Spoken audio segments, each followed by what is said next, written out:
তো দেখো স্নান টান করে পুজো টুজো দিয়ে চলে এসেছি রান্নাঘরে। এক সাইডে ভাত বসিয়ে দিয়েছি আর এক সাইডে চিকেন করব, তারই জন্য কড়াইটা বসিয়েছি গরম হওয়ার জন্য। এখানে এই দেখো আলু কেটে নিয়েছি,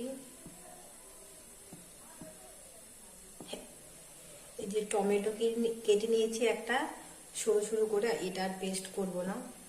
আর এই যে পেঁয়াজ কেটে নিয়েছি সরু সরু করে, 3টে পেঁয়াজ নিয়েছি।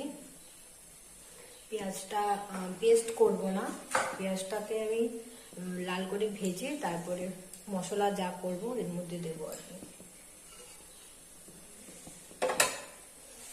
আর এই যে দেখো চিকেন এনেছে, আর এটাকে আমি ধুয়ে পরিষ্কার করে নুন হলুদ আর সরষের তেল দিয়ে মেখে রেখেছিলাম।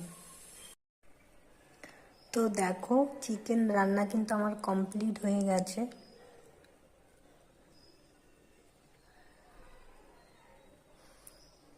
কাঁচা লঙ্কা দিয়ে করেছি, তবুও কালারটা খুব সুন্দর এসছে, ক্যামেরায় হয়তো বোঝা যাচ্ছে না।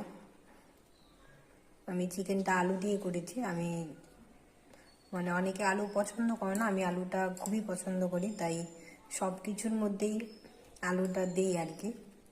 আর চিকেনে তো আলু ছাড়া ভালোই লাগে না।